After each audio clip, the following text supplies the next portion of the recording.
আসসালামু আলাইকুম প্রিয় দর্শক, আজকের বড় খবর হলো যে বিএনপি আগামী নির্বাচনকে সামনে রেখে ৩০০ আসনের মধ্যে ২৩৭টা আসনে সম্ভাব্য প্রার্থী তালিকা প্রকাশ করেছে। একটা সংবাদ সম্মেলনের মাধ্যমে মির্জা ফখরুল ইসলাম আলমগীর এই তালিকা প্রকাশ করেছেন। এই ২৩৭টার বাইরে যে ৬৩টা আসন আছে সেই আসনগুলিতে তারা ফাঁকা রেখেছে। কেন ফাঁকা রেখেছে সে সম্বন্ধে একটা ধারণা দেওয়া হয়েছে। সেই ধারণাটা হলো যে তাদের যারা শরিক দল আছে, যারা তাদের সঙ্গে আন্দোলন করেছিল গত কয়েক বছর, তাদের নেতাদের কিছু আসন দেওয়া হবে এবং তাদের নিজেদেরও কিছু নেতাদের মধ্যে কোনো কোনো আসন নিয়ে হয়তো একজনের দ্বিধা বিভক্তি আছে, হয়তো একাধিক প্রার্থী আছেন যারা নাকি সবাই গুরুত্বপূর্ণ, কাকে বাদ দিয়ে কাকে দিবেন এখন সিদ্ধান্ত হয়তো নিতে পারেননি, সেই আসনগুলো তারা ফাঁকা রেখেছে। তো এই যে ২৩৭ জনের নাম ঘোষণা এবং সম্ভাব্য যেগুলো ফাঁকা আসনে কারা যেতে পারে, এই যে বিষয়গুলো, এগুলো নিয়ে আমি একটা ধারণা দেওয়ার চেষ্টা করব যে আসলে প্রার্থীটা তালিকাটা কেমন হলো। আমি প্রথমে যদি বলি যে বিএনপি নির্বাচনের ক্ষেত্রে সবচেয়ে উজ্জ্বল মুখ হচ্ছেন বেগম খালেদা জিয়া। বেগম খালেদা জিয়ার নির্বাচনী ইতিহাস অসাধারণ। অসাধারণ মানে উনি কখনো কোনো নির্বাচনে পরাজিত হননি, কোনো নির্বাচনে না। আমরা যদি ৯১ সাল ধরে ৯১, ৯৬, ২০০১, ২০০৮ কোনো নির্বাচনে ওনার কোনো পরাজয়ের ইতিহাস নেই। তিনি সবসময় যে কটা আসনে দাঁড়িয়েছেন জিতেছেন। খালেদা জিয়াকে এবার দেওয়া হয়েছে ৩টা আসনে মনোনয়ন দেওয়া হয়েছে। সেই ৩টা হচ্ছে ফেনী ১, বগুড়া ৭ এবং দিনাজপুর ৩ আসন। ধারণা করা যায় ৩ আসনে জিতবেন। খালেদা জিয়া যেমন কোনো আসনে পরাজিত হন, এরকম ইতিহাস কিন্তু বাংলাদেশের আর কারো নাই। এরশাদ সাহেবও প্রথম দিকে সব জিততেন, কিন্তু ২০১৮ সালে এসে উনিও কিন্তু নির্বাচনে একটি ঢাকা আসনে কিন্তু মোটামুটি পরাজিত হয়েছেন। উনি মানে ঢাকার বাইরে উনি পরাজিত হয়েছেন। কাজেই এরশাদ সাহেবের পরাজয়ের ইতিহাস আছে। আর শেখ হাসিনা তো ইতিহাস আছেই।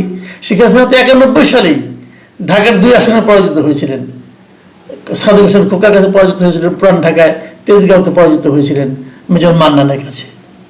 তো ওনার পরাজয়ের ইতিহাস কিন্তু আছে। যাই হোক, খালেদা জিয়াকে 3টা আসনে দেওয়া হয়েছে, কিন্তু তারেক রহমান নির্বাচন করবেন একটা আসন থেকে, সে হলো বগুড়া ৬ আসন থেকে। উনি একটা আসনে নির্বাচন করছেন। সেরকম মির্জা ফখরুল ইসলাম আলমগীর ঠাকুরগাঁও 1 আসনে নির্বাচন করবেন। এগুলো আর কিছু কিছু প্রার্থীকে নির্বাচনে মনোনয়ন দেওয়া হয়েছে। তার মধ্যে খুব ইন্টারেস্টিং একজন প্রার্থী হচ্ছেন এই যে গুমের শিকার বিভিন্ন ব্যক্তিদের স্বজনদের নিয়ে যে একটা সংগঠন ছিল মায়ের ডাক, তার যে সমন্বয়ক সঞ্জিদা ইসলাম তুলি, ওনাকে মিরপুর, শাহালি, দারুসালাম এলাকা নিয়ে যে গঠিত ঢাকা 14 আসন, সেখানে বিএনপি প্রার্থী করেছে। আমার কাছে এটা খুব ইন্টারেস্টিং মনে হয়েছে এবং আমি মনে করি এটা বিএনপি একটা ভালো কাজ করেছে। আবার কিছু কিছু জায়গা খুব আলোচিত যে এই আসলে কে নির্বাচনে মনোনয়ন পাবেন এটা ঠিক বোঝা যাচ্ছিল না।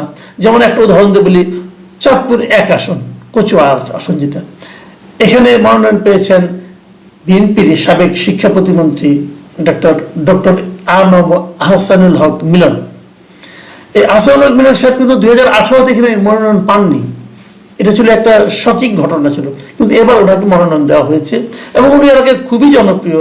যতটুকু আমি জেনেছি, ওনার মনোনয়নের সংবাদ নিয়ে একটা দ্বিধা ছিল অনেকের মধ্যে এবং সেখানে মিছিল পর্যন্ত হয়েছে আজকে। আরেকটা খুবই আলোচিত একটা আসন ছিল, যেটা নাকি অলরেডি মানে নির্বাচনের ঘোষণা আসার আগের থেকে আলোচনা হচ্ছিল, সেটা হলো কুমিল্লা 3 মানে মুরাদনগর আসন। অনেকে বলা বলি করছিলেন এখানে হয়তো আসিফ মাহমুদ, সজীব ভুঁইয়াকে মনোনয়ন দেওয়া যেতে পারে অথবা দেবে কিনা, নানা রকম আলোচনা হচ্ছিল। কিন্তু বিএনপি কোনো ধরনের এটা নিয়ে কোনো দ্বিধা কারণই ছিল না, কারণ ওখানে বিএনপির এমন একজন প্রার্থী আছেন যে ওনার জনপ্রিয়তা নিয়ে আসলে কোনো রকম মানে প্রশ্ন কখনো কেউ করে নাই।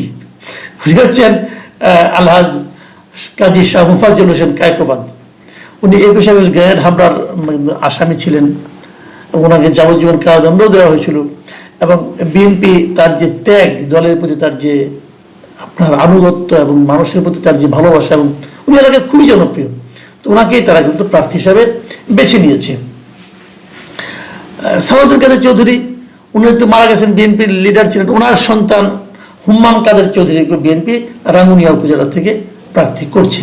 এগুলো সবই মোটামুটি একটা ধারণা আপনাদেরকে দিলাম, কিন্তু ইন্টারেস্টিং পয়েন্ট হলো কয়েকটা আমি যদি বলি, যেটা হলো অনেকে কিন্তু বারবার বলা বলি করছিল যে হয়তো নাগরিক পার্টির সঙ্গে বিএনপির একটা জোট হতে পারে, কিন্তু এই প্রার্থী তালিকা ঘোষণার পর আমার মনে হচ্ছে সেটা সম্ভবত হচ্ছে না, আমার যেটা মনে হচ্ছে। কারণ আবুল হাসনাত আবদুল্লাহ যেটা আছেন, হাসনাত, তারপরে আপনার হাসনাত আবদুল্লাহ, তারপরে সার্জিস আলম, আক্তার হোসেন, নাসিরুদ্দিন পাটোয়ারি, আব্দুল হান্নান মাসুদ, এদের যে আসনগুলো, সেই আসনগুলোতে বিএনপি তার প্রার্থী দিয়ে দিয়েছেন সবগুলি আসনেই। কাজেই এর সঙ্গে আর নতুন করে আমি মনে হয় যে কোনো আর সমঝোতা হওয়ার কোনো সুযোগ আমি দেখছি না আপাতত। কারণ এরা যদি সমঝোতায় আসে তারা এরা কোন আসনে দাঁড়াবে? আর একটা দুটো হলে বুঝতাম, মোটামুটি সব আসনেই কিন্তু বিএনপি তাদের মনোনয়ন দিয়ে দিয়েছে। কাজে আমার মনে হচ্ছে না যে আলোচনা হচ্ছিল এদেরকে নিয়ে, যে এদের সঙ্গে একটা আঘাত হতে পারে, সেটা সম্ভবত হচ্ছে না। কিছু হেভিওয়েট প্রার্থী যাদের নাম এই তালিকায় আমি দেখলাম না, তারা কারা? যেমন বিএনপি সিনিয়র যুগ্ম মহাসচিব এবং সবচেয়ে ভোকাল যিনি লিডার মিস্টার রুহুল কবির রিজভী, ওনার নাম আমি তালিকায় পাইনি। রুমিন ফারহানা, যিনি নাকি আপনার বিভিন্ন মিডিয়াতে বিএনপির হয়ে খুবই সরব এবং খুবই লজিক্যাল যুক্তি দিয়ে উনি বিএনপির কিন্তু পলিটিক্সটাকে ধরে রেখেছেন আমি মনে করব। এমনকি যখন নাকি আওয়ামী লীগ আমলেও উনি সংসদে যতদিন ছিলেন বিএনপির মনোনীত সংসদ সদস্য হিসেবে, এবং আমার তো মনে হয় বিএনপির পক্ষে ওনার যে সরোবার তখন আর কেউ ছিল না, তো ওনার নামও কিন্তু আমি এখানে দেখলাম না। আরেকজন দেখলাম না, উনিও আমার কাছে আমার খুবই পছন্দের একজন ব্যক্তি, মিস্টার হাবিবুর নবী খান সোহেল। উনি বিএনপির সাবেক যুগ্ম মহাসচিব ছিলেন। ওনার মনে করা হচ্ছিল যে ওনাকে ঢাকা 12 আসন থেকে হয়তো মনোনয়ন দেওয়া হবে, কিন্তু ওনার নামও আমরা দেখছি না তালিকাতে সেরকমভাবে। ওনার যে আসনটা বলা হচ্ছিল সেই আসনে বিএনপি সাইফুল আলম নীরব, আগে যুবদলের সভাপতি ছিলেন, তাকে মনোনয়ন দিয়েছেন। আবার বরিশালে বিএনপির আরেকজন কেন্দ্রীয় নেতা মিস্টার মোয়াজ্জেম হোসেন আলাল, তাকেও, তার নামও নাই, এবং তার জায়গায় বরং শরফুদ্দিন আহমেদ শান্টুকে বিএনপি তালিকায় নাম দিয়েছেন যে উনি হয়তো সেটা প্রার্থী হবেন। মোয়াজ্জেম হোসেন আলালের ফাঁকাটাও আমার কাছে নাম না থাকাটাও আমার কাছে একটু অবাক লেগেছে আর কি। যাই হোক, এটা হয়তো অন্য কোনোভাবে পরে ম্যানেজ করা হবে। কিছু কিছু আসন যে ফাঁকা রাখা হয়েছে কার কার জন্য সম্ভাব্য সেটা নিয়ে একটু আলোচনা করি। যেমন ধরা যাক ঢাকায় 7টা আসন বিএনপি কিন্তু ফাঁকা রেখেছে, এবং এই 7টার মধ্যে কারা কারা আসতে পারেন এটা এখনো ক্লিয়ার না। মনে করা হচ্ছে যদি নাগরিক পার্টির সঙ্গে যদি শেষ পর্যন্ত তাদের আঘাত হয় তাহলে হয়তো ঢাকার কোনো একটা আসন তাদেরকে দেওয়া যেতে পারে। এবং এটাও বলা হয়ে থাকে যে নাগরিক ঐক্যের যিনি সভাপতি মিস্টার মাহমুদুর রহমান মান্না, তাকে হয়তো ঢাকার কোনো একটা আসনে দেওয়ার একটা সম্ভাবনা আছে। গণসংহতি আন্দোলনে যে প্রধান সমন্বয়ক আছেন জুনায়েদ সাকিব,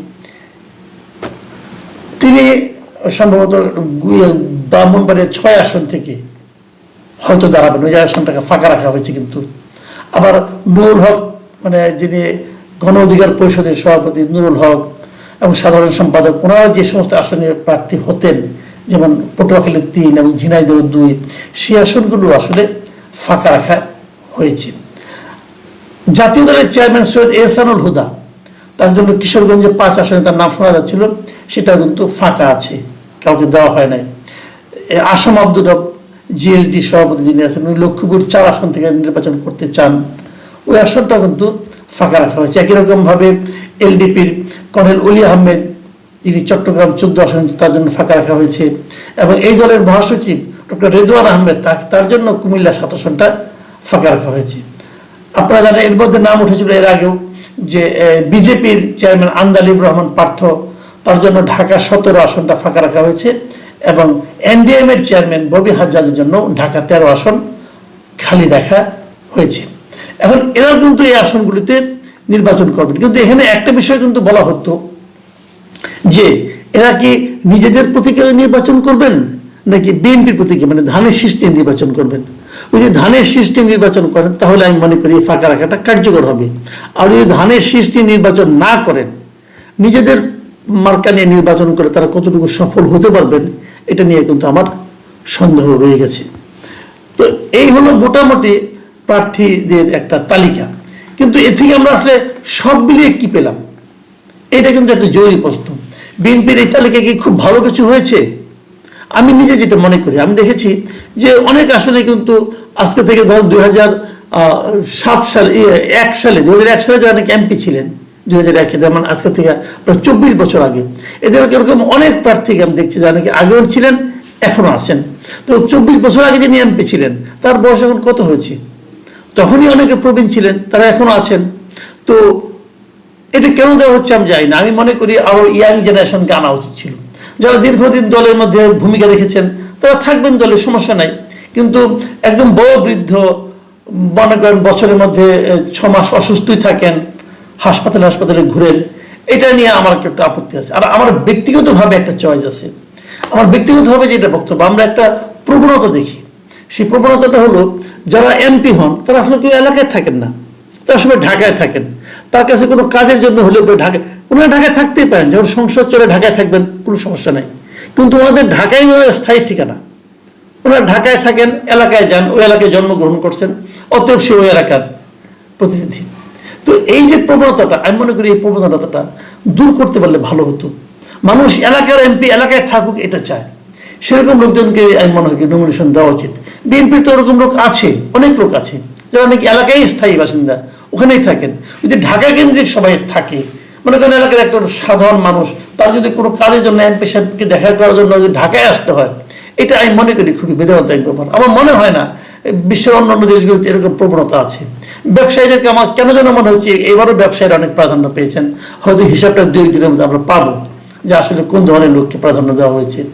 তাই যদি হয় যে ঢাকা কেন্দ্রিক, ব্যবসা কেন্দ্রিক, তাহলে সেটা কিন্তু আগের মতোই, আগের যে ধারাটা ছিল সেই গড্ডালিকা প্রবাহে কিন্তু বিএনপি তাহলে গা ভাসাবে।